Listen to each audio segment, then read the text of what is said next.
Stanislas de Nervaux, bonjour. Bonjour Quentin. Votre tout premier, vraiment souvenir dans le monde professionnel. Ça peut être, je sais pas moi, un stage de troisième ou quelque chose de ce goût-là. Vos premiers pas dans le monde de l'entreprise, c'est ce que vous vous en souvenez quand je vous pose la question comme ça à brûle pour point? Je m'en souviens très très bien. Alors j'ai le stage, on va dire, d'adolescent. Pas vraiment adolescent, de début de carrière. J'ai le stage qui m'a lancé. Alors je vais parler de deux stages.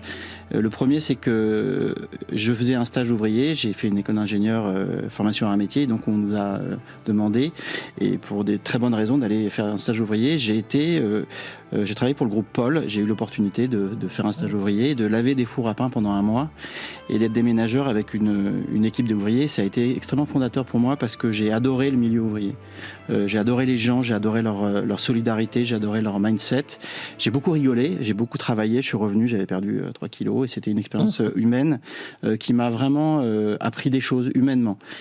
Et le premier stage, celui qui a lancé ma carrière et qui a fait qu'après je suis resté dans le monde de la tech, c'est que j'ai fait un stage un stage d'informaticien, de développeur pour L'Oréal. Ils m'ont envoyé en Angleterre et c'était mon deuxième grand stage qui a duré 6 mois, où j'ai construit un système informatique, où on m'a lancé à Manchester, et c'était aussi une expérience humaine et technologique très amusante et qui m'a vraiment qui m'a lancé chez L'Oréal après, où je suis resté longtemps et qui m'a permis de développer ce que j'ai développé derrière.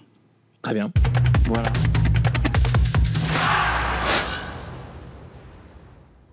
Bonjour à tous et bienvenue au Talk Décideur du Figaro avec aujourd'hui Stanislas de Nervaux, entrepreneur, passionné de tech, cofondateur d'Invento Zen. Ça, c'est votre dernière société. Mais avant cela, vous avez commencé à nous en parler de nombreuses années chez L'Oréal au Japon notamment. J'allais dire loin de la tech, mais en réalité, il y avait déjà de la tech chez L'Oréal. C'était pas le côté cosmétique qui vous a emmené dans ce géant.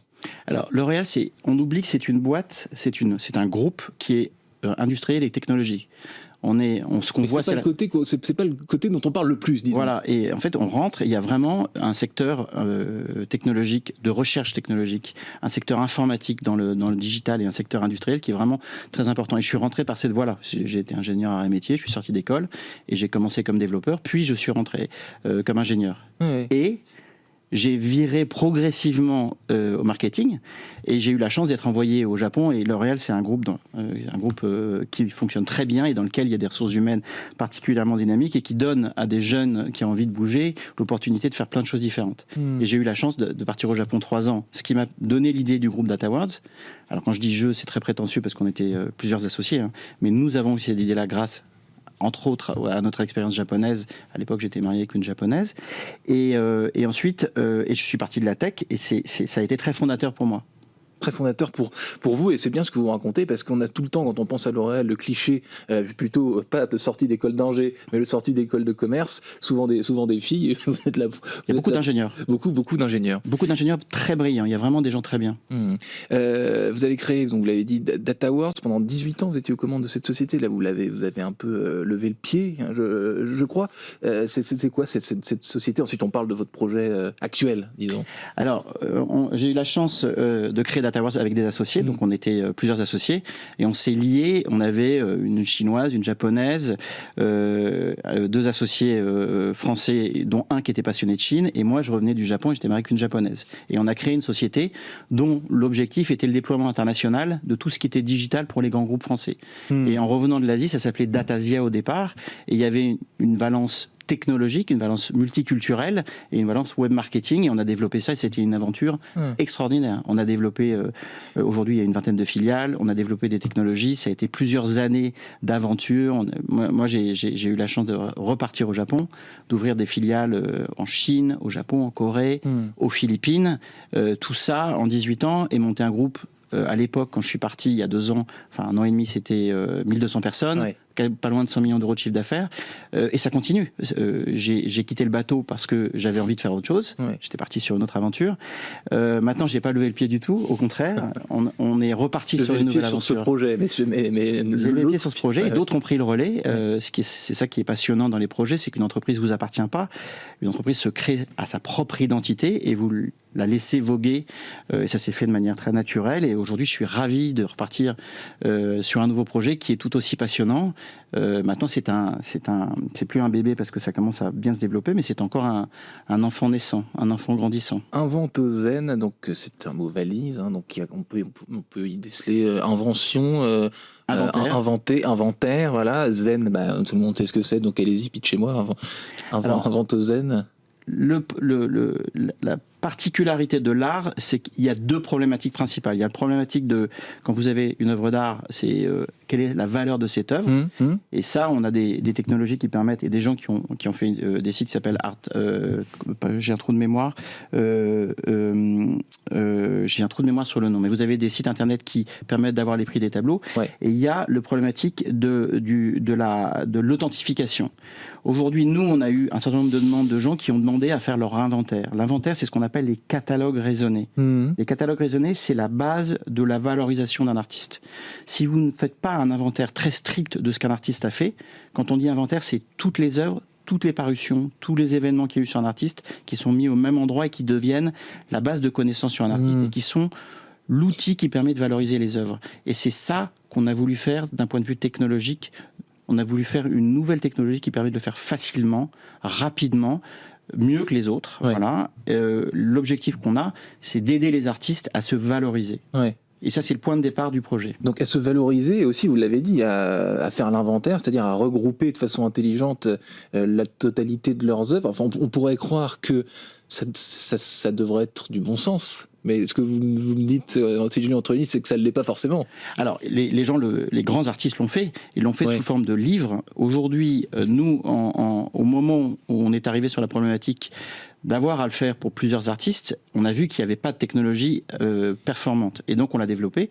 Moi, je finissais mon aventure chez DataWorld. J'avais développé des technologies très avancées autour de l'AI chez DataWorld, qui continue. Et donc, on a lancé un projet qu'on a lancé en septembre. Enfin, on a lancé un développement et on a lancé le projet en septembre. Et aujourd'hui, on a déjà une centaine d'artistes regroupés, ce qui fait de nous l'une des plus grosses bases de catalogue raisonné au monde. Tout ça en 9 mois. Il y a une vraie opportunité parce que c'était compliqué de faire un catalogue, ça coûtait très cher. Aujourd'hui, c'est simple et grâce à ces technologies et à cette technologie, on peut le faire pour pas très cher. Une technologie que vous avez développée et créée, vous l'avez dit, ex nihilo. Ex nihilo. Donc c'est-à-dire que c'est inédit, ça n'existe pas ailleurs. Ça n'existe pas tel qu'on l'a fait. Ça n'existe pas, on est en train de la sophistiquer, on amène des briques nouvelles. On va amener, par exemple, on lance dans 15 jours un système de reconnaissance de tableau qui permet de savoir si votre tableau est dans le catalogue raisonné ou pas, par l'AI. Donc c'est une utilisation très concrète des technologies d'aujourd'hui. Très clair, oui. Et vous avez des systèmes de base croisés qui permettent de retrouver très facilement des tableaux. Tout ça permet à des gens de gérer leurs œuvres, leur catalogue, leur portefeuille d'œuvres. Et l'intérêt, c'est que les artistes vivants sont venus à nous. Au départ, on était plutôt sur des artistes morts, ou en tout cas des artistes très matures, et qui avaient besoin de regrouper. Et aujourd'hui, les artistes vivants viennent à nous parce qu'ils se rendent compte que c'est très important pour eux. Que c'est très important pour eux. Vous parlez de valorisation. Vous disiez tout à l'heure, les grands artistes l'ont fait naturellement. Sauf que là, il y a des artistes qui vont devenir des grands artistes qui ne le savent pas spécialement. Il y a cette idée aussi. Il y a cette idée de peut-être dans 10, 15, 20 ans, mon travail, que je n'ai pas encore pensé à cataloguer, à inventoriser, va valoir des millions d'euros. Vous avez bien compris, c'est exactement ça. Les artistes vivants, nous on a l'exemple, notre première artiste vivant qui est venue à nous, elle a fait son catalogue raisonné. Je suis allé sur son catalogue raisonné par curiosité et j'ai découvert la puissance et la complexité de sa création. Et ça m'a vraiment changé complètement l'image que j'avais d'elle. C'est-à-dire que je la voyais par des œuvres ponctuelles, et là, d'un seul coup, j'ai eu l'ensemble de son œuvre en un quart d'heure. Et ça change la vie. C'est-à-dire que vous, tout d'un coup, vous voyez l'œuvre d'un artiste. Donc nous, on a développé la capacité qu'on a à faire un catalogue raisonné et à le diffuser. Ensuite, on a donné aux artistes la possibilité de faire très facilement un site internet bien référencé pour se valoriser. Et on a rajouté une troisième brique il y a peu de temps qui est la possibilité de faire du e-commerce, un site de e-commerce, le tout sur une plateforme. Donc je range ce que j'ai fait, ce qui pour un artiste n'est pas évident, ils sont des créatifs, Bien sûr, et leur cerveau n'est pas orienté vers l'organisation. Ce sont des gens qui sont des émotionnels, qui font Donc on est là pour les aider à faire ça facilement. Ensuite, comment je me mets en valeur ? Pareil, les artistes sont des gens qui travaillent dans leur atelier. Ils n'ont pas forcément ça dans leur ADN. Là, ils le font très facilement. Et ensuite, vendre. Et ça, pareil. Alors l'idée, c'est qu'il y en a certains qui veulent vendre eux-mêmes. La plupart aiment avoir une galerie. Donc l'idée, c'est de valoriser le travail à travers les galeries. On est là pour les aider. Et on est là pour aider l'ensemble des acteurs du marché, y compris évidemment les galeries, qui sont vraiment aussi des partenaires du projet. On est là pour aider les gens. Les galeries, inversement, quand elles veulent authentifier un tableau, elles peuvent se référer au site et ça va accélérer leur travail. Authentifier un tableau à travers un catalogue raisonné, c'est valoriser un tableau. C'est donner la certitude que le tableau est vrai. Donc on est là vraiment pour aider les gens. Là, pour aider les gens, vous avez parlé des galeries. J'imagine que vous avez 2 associés. Donc vous êtes la caution, si je caricature, la caution technologique, et vos associés, ce sont des commissaires-priseurs, des galeristes, des gens de ce monde-là. Parce que vous, à titre personnel, vous n'êtes pas de ce monde de galeristes. Je ne suis pas du tout de ce monde. Alors j'ai la chance d'avoir 2 partenaires. J'ai un partenaire qui est ce qu'on appelle un archiviste de l'art. Un archiviste de l'art qui est extrêmement précis, professionnel et qui connaît parfaitement ce monde-là et qui est la structure, la connaissance du produit, c'est la structure connaissance de l'archivage. On a une personne qui est vraiment dans le milieu de l'art, qui a une galerie et qui a, elle, à gérer un certain nombre de familles d'artistes.